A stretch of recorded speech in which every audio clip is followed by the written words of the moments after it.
Olá, seja bem-vindo ao canal Talk Code. O meu nome é Diogo e nesse canal eu trago conteúdo sobre tecnologia e também sobre programação. O vídeo de hoje faz parte de uma série Programação Sem Mistério e esse é o episódio de número 3. A gente vai falar sobre os números de Armstrong. Então, se você não é inscrito, se inscreve no canal, deixa o seu like e depois da vinheta eu volto com a tela do meu computador para a gente resolver mais esse exercício de programação.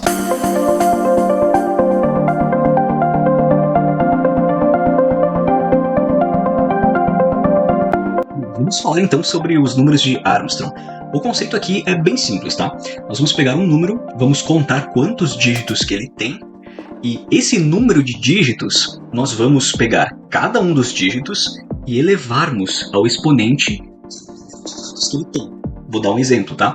Aqui do lado, eu estou colocando o número 153. O número 153, se nós contarmos, ele tem 3 dígitos. Muito bem. Agora, se nós pegarmos o número 1, elevarmos ao exponente 3 e fizermos isso com os outros dígitos também, ou seja, 5 elevado a 3, 3 elevado a 3, e depois nós somarmos essas operações com exponenciação, nós vamos obter o número 153. Então, os números em que ocorre isso, eles são números de Armstrong, tá bem? Então, tendo em mente esse conceito, vem comigo para a tela do meu computador para a gente desenvolver um código em Python que vai identificar se o número é de Armstrong ou se ele não é. Vocês já estão junto comigo na tela do meu computador e a gente está trabalhando agora com Python. Então, diferente das outras linguagens de programação que eu utilizei nos vídeos anteriores, aqui a gente vai definir funções, escrever variáveis de uma forma um pouco diferente. Mas antes de começar a escrever, vamos entender o que a gente tem de testes pela frente, né? A quais testes que o nosso código vai ser submetido. Então, aqui a gente tem no Python uma classe de testes, né? Dos números de Armstrong. E essa classe tem várias funções de testes que serão utilizadas. Vou utilizar como exemplo essa primeira aqui. Então, é uma função que ela vai testar se o número 0 é um número de Armstrong. E essa função, ela espera que, se o número 0 for passado por parâmetro na função, que retorne true. E por que retorna true? Porque se a gente pegar o número 0, o 0 ele é 1.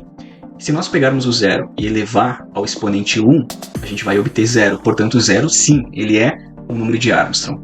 Agora vamos aqui para a nossa estrutura do Python. A maneira como a gente está definindo as funções, a maneira como a gente recebe os parâmetros, como que funciona por aqui. Esse pass eu vou apagar porque ele não faz parte do nosso código. É onde a gente vai implementar a nossa lógica. Aqui no Python a gente escreve uma função usando essa palavra reservada def, depois a gente coloca o nome da função e entre parênteses a gente recebe por parâmetro uma variável. Ao invés de a gente abrir e fechar chaves, como a gente fez nas outras linguagens, no Python a gente coloca 2 pontinhos, isso aqui é o equivalente ao abrir e fechar chaves, e nós precisamos nos atentar que o nosso código precisa sempre estar recuado do início da função. Por exemplo, o def, ele é a palavra reservada da função, então a gente não pode escrever o nosso código aqui. Você percebe que está alinhado com def, não, a gente tem que colocar um recuo aqui, pode ser o recuo do tab, né, da tecla tab. E a gente vai começar a implementar aqui a nossa função. O que a gente vai precisar? Vamos pensar o seguinte. Olhando para os testes, existem casos em que o número que é passado por parâmetro, ele tem um dígito só. E esse é o caso dos 2 primeiros testes, né? Pois bem, a partir do terceiro teste, os números começam a aumentar o número de dígitos. E a gente precisa que a nossa função seja capaz de lidar com um dígito ou um número que tenha mais de um dígito. Então, o que a gente vai fazer de primeiro momento? Nós vamos precisar transformar esse número que está vindo como parâmetro em uma string. Por que fazer isso? Bom, como a gente vai precisar pegar em separado cada um dos dígitos, a gente precisa também fazer com que esse número seja iterável, ou seja, que a gente consiga passar número por número, dígito por dígito desse número. E para isso, a gente vai criar uma variável aqui no Python e a gente vai dar um nome para ela. Primeira coisa, vamos criar uma variável e vamos dar o nome para ela de handle number. Handle com a ideia de lidar, né? Vamos adicionar um tratamento a esse número. Para a gente poder transformar esse número em uma string, a gente vai colocar um number, que é a variável que a gente está passando por parâmetro, dentro de uma função ali do Python, né? O str. Isso vai fazer com que o nosso interpretador ele leia esse número como uma string e vai ser importante para nós também. Outra coisa que a gente vai precisar é contar, né? A gente precisa contar o número de dígitos que tem esse número, que está vindo por parâmetro, para depois utilizar ele no código. Então, eu vou criar uma outra variável aqui, que vai ser o count number, e aqui a gente vai contar o tamanho dessa string. Perceba que na primeira linha da função, eu estou transformando o número em uma string, e na linha de baixo, eu estou pegando esse número que eu transformei em uma string, e eu estou contando o tamanho dele, através do len. Muito bem. Depois, a gente pode também criar aqui uma variável, um exponente, e a gente pode transformar esse número que a gente contou em um número inteiro, um número que vai poder ser utilizado para pegar alguma base e elevá-lo, né? Então, para isso, a gente vai só utilizar o int e fazer com que esse count number ele não seja mais uma string agora, e ele seja sim um número inteiro. Muito bem, agora a gente já tem algumas coisas do que a gente vai utilizar lá na frente, né? Então agora a gente já consegue iterar sobre esse número que está vindo, nós também conseguimos elevar a algum valor, então a gente vai prosseguir com um laço de iteração. Nos episódios anteriores, você percebeu que eu fiz uso já do laço for para resolver alguns problemas, né? E eu vou usar novamente o laço for. Talvez você se pergunte, mas por que usar o laço for nesse cenário? Bom, nós podemos utilizar o laço for, é interessante que a gente use ele, sempre que a gente saiba o total, né? O número total de elementos que a gente vai percorrer. Como a gente está recebendo aqui um número, esse número vai ser transformado em uma string e a gente consegue capturar o tamanho dessa string, então a gente consegue ter o tamanho total. Tendo o tamanho total, é bem tranquilo a gente usar o laço for. No Python, a gente vai escrever o for da seguinte maneira. A gente vai escrever a palavra reservada for, a gente vai dar nome para esse elemento um a um, que será iterado, né? Eu vou chamar de dígito. E eu vou dizer aonde que eu estou iterando, em cima do que eu estou iterando.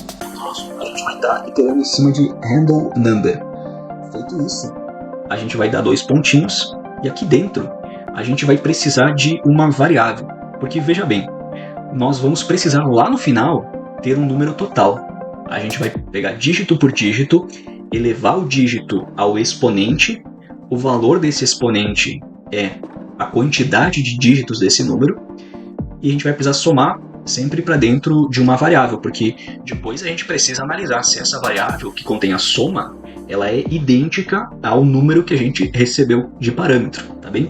Então a gente pode, naturalmente aqui, criar uma variável chamada total e atribuir a ela o valor de 0. Inicialmente ela não tem nenhum valor. Em seguida, nós vamos usar essa variável total, e aqui a gente vai colocar um sinal de atribuição, ou seja, nós vamos colocar para dentro dela algum valor. E agora, que valor que a gente vai colocar? Então, percebe que a gente está aqui dentro de um laço for, e aqui eu estou dizendo que eu quero iterar em cada dígito que estiver dentro do handle number. Aqui a gente vai pegar esse dígito que o laço está passando, né? E nós vamos elevar ele a um exponente. Em Python, a gente vai elevar usando esses asteriscos duplos, e depois a gente coloca o valor que a gente vai elevar. Lembrando, o valor que a gente tem que elevar a cada um dos dígitos é a quantidade de dígitos do número que a gente recebeu por parâmetro, que no caso é o number. E aí, nós não vamos escrever aqui number, a gente vai escrever o exponente, né? Que a gente criou uma variável específica para isso, para se responsabilizar por isso. Muito bem. No entanto, a gente deixando o código dessa maneira e seguindo a nossa vida, nós vamos ter um problema, né? Por quê? Porque a gente está iterando por cada dígito que está dentro do handle number, e a gente está elevando esse dígito ao seu exponente, e isso está correto, e a gente está atribuindo ao total. Só que em programação, o que acontece? Sempre que a gente usa o sinal de igual, a gente vai atribuir um valor a uma variável. Isso significa que se essa variável antes tinha um valor, esse valor será sobrescrito. E não é o que a gente quer. A gente quer sim mudar o valor, mas a gente não quer zerar o que tinha antes e adicionar um novo. A gente quer apenas somar o que nós temos agora ao que tinha antes. E para isso a gente vai vir aqui no sinal de igual e adicionar um símbolo de mais. Assim a gente vai estar usando a lógica, colocando no código a nossa intenção de somar os dígitos elevados ao exponente. Muito bem. Por fim, a gente vai precisar fazer uma validação conforme o teste mostra para nós, que se for passado um determinado número por parâmetro, a gente tem que devolver, ou seja, o retorno da nossa função tem que ser um retorno booleano. Ele pode ser um retorno true ou false. É exatamente isso que esperam todos os testes, ou true ou false. Mas em que situação que a gente vai retornar um true? A gente vai chamar aqui uma estrutura condicional e nós vamos utilizar o if, né, nesse caso. E o teste que a gente vai fazer, ele é bem simples. A gente precisa verificar se o conteúdo da variável total é igual ao number, que é o que a gente recebeu lá no início da nossa função. A gente recebeu um número, a gente tratou esse número, nós passamos por cada dígito e no final das contas a gente precisa comparar se esse número é igual ou se ele não é. Então, se for igual, a gente vai retornar um true. Se ele não for, a gente vai retornar um false. Bem? Agora, tem um detalhe bem interessante. Se nós estivéssemos utilizando o TypeScript ou mesmo utilizando o PHP, como foram nos episódios passados, talvez você olhasse para essa estrutura e pensasse, poxa, mas ao invés de utilizar 4 linhas para fazer esse retorno, não daria simplesmente, né, para a gente vir aqui e testar essa condição, e aí se for verdadeira a gente retornar um true e se for falso, se não for a gente retorna falso? Bom, daria pra gente fazer sim, só que aqui no Python a gente não consegue, porque essa estrutura de operador ternário não funciona. Bom, voltando então aqui para o nosso código, se essa comparação ela for verídica, retorna true, se não, retorna false. E a gente vai colocar aqui para executar os nossos testes, né, para ver o que ele vai retornar para a gente aqui, ó. Bom, ele disse para nós que alguns erros aconteceram, por exemplo, o tipo de operando não suportado para essa estrutura. Vamos olhar aqui para o nosso código para a gente entender o que aconteceu aqui, né? Olha só, a gente recebeu um número, a gente tratou ele aqui, iniciamos o laço for, e aqui a gente está pegando cada dígito que está nesse random number. Então cada dígito aqui, ele não tem a forma de um número, ele na realidade é um caractere, né? É uma string. E a gente está tentando pegar essa string e levar a um exponente, que é um número inteiro, tá? Correto? Então o que a gente precisa fazer aqui, nada mais do que a gente tratar esse dígito para que ele seja lido, ele seja compreendido como um número e não como um caractere, uma string. Se a gente executar o teste agora novamente, ele vai aprovar.